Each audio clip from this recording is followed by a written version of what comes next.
வாழ்க வையகம் வாழ்க வளமுடன். வாழ்க வையகம் வாழ்க வையகம் வாழ்க வளமுடன்.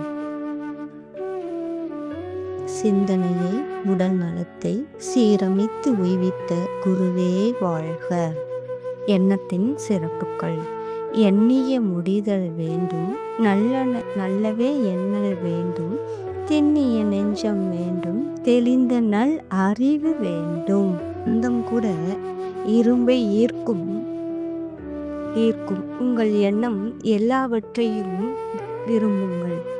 விரும்பும்.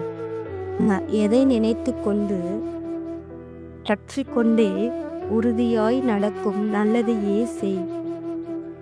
நோய்கள் வரும் என்று நினைத்தால் அது அப்படியே நடக்கும்.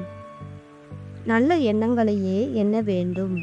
எண்ணத்தின் அளவை ஒட்டியே மனதின் தரமும் உயர்வும் உருவாக்குகின்றன. எனவே எண்ணத்தை பண்படுத்த வேண்டும். எண்ணத்திற்கு உயர் ஊட்ட வேண்டும். எண்ணத்தை கொண்டுதான் எண்ணத்தை பண்படுத்த வேண்டும். எண்ணத்தின் தன்மையையும் பயன்படுத்தினால்தான் எண்ணத்திற்கு உயிர் ஊட்டவும் வேண்டும். எண்ணத்தை ஆராய வேண்டும் என்றால்தான் ஆராய வேண்டும். எண்ணத்துக்கு காவலாக எண்ணத்தையே வைக்க வேண்டும். எண்ணத்திற்கு நீதிபதியாக கூட எண்ணத்தை தான் நியமிக்கதாக வேண்டும். ஏனென்றால் வேறு ஆள் இல்லை. மேலும் வேறு யாரும் இக்காரியங்களை முடிக்க முடியாது. காரணம், ஒருவரது எண்ணத்தை அறிந்து கொள்ள அவருடைய எண்ணத்தை தவிர வேறு யாராலும் முடியாது. எண்ணம் எப்பொழுதும் விழிப்புடன் இருக்க வேண்டும். எண்ணம் எப்பொழுதும் தன்னையே பார்த்து கொண்டு இருக்க வேண்டும். எண்ணம் தன்னையே கண்காணித்து கொண்டு, தன்னையே நெறிப்படுத்தி கொண்டு, தன்னையே திருத்தி கொண்டு இருக்க வேண்டும். ஒரு எண்ணம் ஒரு முறை மனதில் தோன்றிவிட்டால் போதும். அது உயிரணுக்களில் பதிவாகி அவற்றுக்கிடையே பிரதிபலித்து கொண்டிருக்கிறது.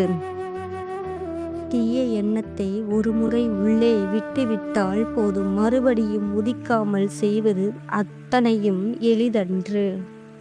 எண்ணத்தை அடக்க முயன்றால் அலையும், அறிய முயன்றால் தான் அது அடங்கும்.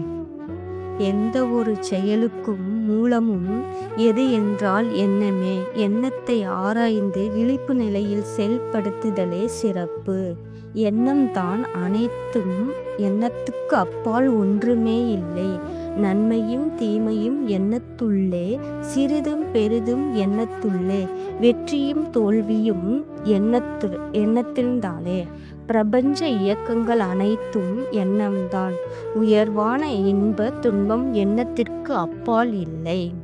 எண்ணத்தின் நற்பயனாக எண்ணத்தை எண்ணத்தால் எண்ணி எண்ணத்தின் இருப்பிடமும் இயல்பும் கண்டும் எண்ணத்தை எண்ணத்தினால் நிலைக்கச் செய்தால் எண்ணமே பழக்கத்தால் தெளிந்து போகும்.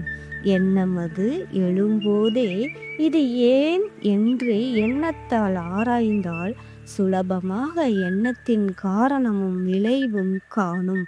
எழும் எண்ணங்கள் யாவும் நற்பயனாய் மாறும். வாழ்க வளமுடன்.